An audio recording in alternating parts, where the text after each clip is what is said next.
amigos e amigas, Diácono Beto, Paróquia São Miguel Arcanjo, Arquidiocese de Maringá. Estamos estudando o livro de Josué, o primeiro livro depois do Pentateuco, e nele nós estamos vendo que depois que o povo saiu do Egito e percorreu 40 anos de deserto, eles chegam à terra prometida. E lá eles começam a tomar conta desta promessa de Deus. Uma terra que mana leite e mel, mas que era habitada por outros povos. E aí nós temos todo o desenrolar de como que eles conquistam essa terra. Através da dádiva de Javé. Porque por esforços próprios, nada. Mas tudo veio com Javé.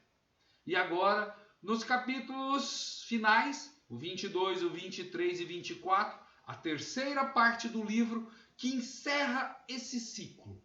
Nós vamos ver no vídeo de hoje que as tribos do Aquém Jordão, aquelas que ainda ganharam terra quando Moisés estava vivo, retornam para suas terras, depois de ajudar todas as outras tribos a também conquistarem a sua. E lá fazem um altar, que é mal interpretado para aqueles que estão para lá do Jordão. Invoquemos a Trindade Santa para nos acompanhar neste estudo. Em nome do Pai, e do Filho, e do Espírito Santo. Amém. Se você ainda não está inscrito em nosso canal, se inscreva para juntos estudarmos a Palavra de Deus. Quando você abre a sua Bíblia no capítulo 22 de Josué, você está entrando na terceira e última divisão do livro. E o capítulo 22, tema nosso de hoje, é a volta das tribos orientais e a questão do seu altar. Acompanhemos.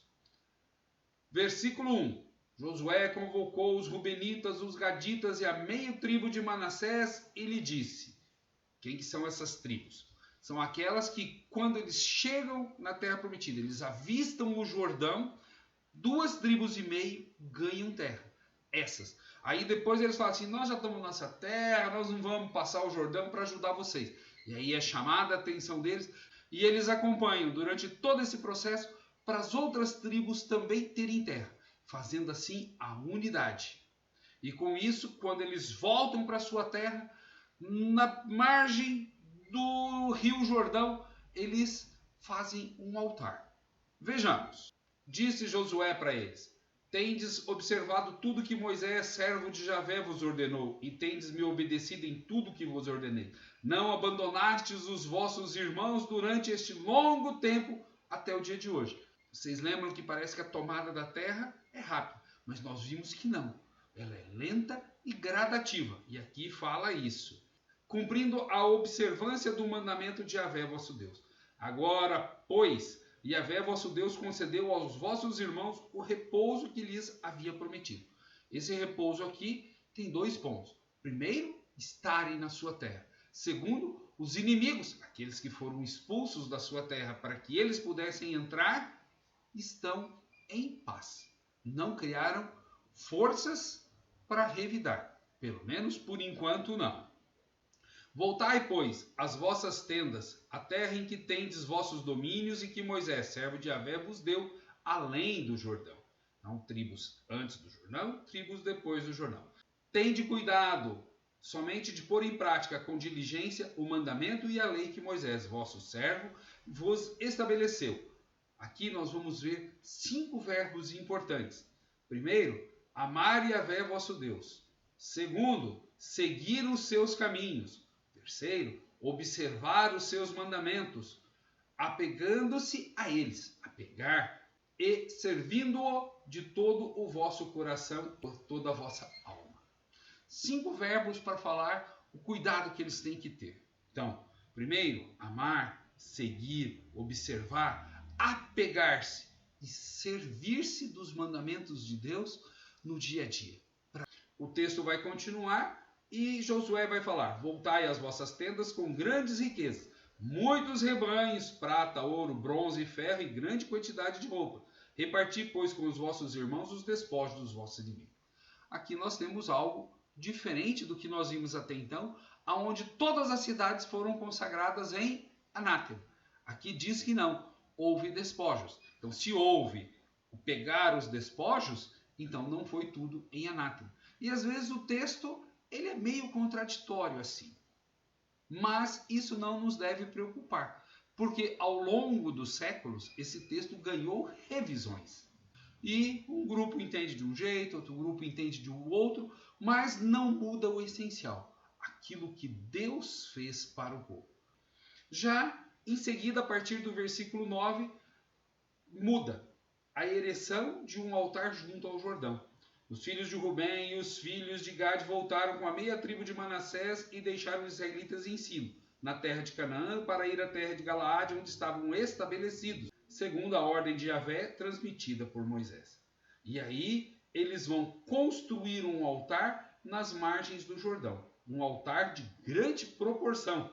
Aí no versículo 11 fala que os outros que estavam para lá do Jordão souberam e ficaram muito preocupados. Tanto que eles se organizam para atacar essas 2,5 tribos que estão para cá do Jordão. Mas nisso eles fazem o quê? Seguindo um costume, primeiro eles mandam 10 notáveis, ou seja, 10 pessoas muito reconhecidas do povo. E eles vão lá e consultam 2,5 tribos que estão para cá do Jordão. No versículo 16 diz assim: assim fala toda a comunidade de Yahvé. Que significa essa infidelidade que cometeste contra o Deus de Israel, voltando as costas hoje a Yahvé e erigindo um altar que hoje é uma rebelião contra Yahvé? E aí eles vão fazer toda uma argumentação. E aí, a partir do versículo 21, eles falam da justificativa que eles têm para esse altar. E ela é muito interessante. Os filhos de Rubem e os filhos de Gade, a meia tribo de Manassés, tomando a palavra, responderam aos chefes dos milhares de Israel: o Deus dos deuses, Yahvé, o Deus dos deuses, Yahvé, bem o sabe, e Israel deve sabê-lo.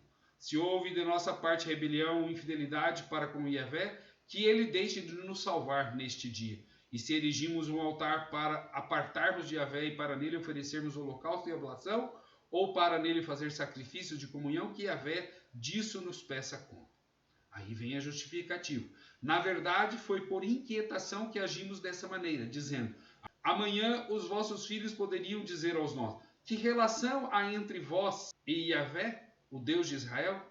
Não pôs Yahvé entre nós e vós, filhos de Rubem e filhos de Gade, uma fronteira que é o rio Jordão? Vós não tendes parte alguma com Yahvé. Assim os vossos filhos seriam uma causa de os nossos filhos deixarem de temer Yahvé. Por isso, erigimos este altar, que não se destina a holocaustos nem a outro sacrifício, mas para servir de testemunho entre nós e vós e entre os nossos descendentes depois de nós, como um testemunho de que prestamos culto a Yahvé com os nossos holocaustos. E aí eles vão mostrar que o altar não é feito para holocaustos. No versículo 28. Vede a forma do altar de Yahvé que os nossos pais fizeram, não para holocaustos ou quaisquer outros sacrifícios, mas como testemunho entre nós e vós. E aí eles chegam num acordo falando assim: vocês não romperam a aliança com Yahvé, nós não pagaremos pela infidelidade porque vocês não foram infiéis. Vocês fizeram um símbolo da fé de vocês. Que as gerações seguintes olhem aquele grande altar e lá lembrem, façam memória de tudo aquilo que aconteceu. E no final vai ser falado assim, no versículo 30. Quando o sacerdote Finéias, os notáveis da comunidade e os chefes dos milhares de Israel que o acompanharam ouviram as palavras pronunciadas pelos filhos de Gade, de Rubem e de Manassés, ficaram satisfeitos. Prontos para a guerra? Sim. Mudaram de ideia a partir daquela motivação que as tribos para lá do Jordão tiveram para erigir aquele altar. E assim acaba esse capítulo 22, falando que tudo saiu muito bem, não houve guerra, foi tudo aceito. Então, as tribos orientais voltam para sua terra, trazem bens para consigo, fazem um altar para manter memória da aliança com Yahvé, e todos acabam aceitando esse altar erigido pelas tribos do Além Jordão. Paz e bem a todos!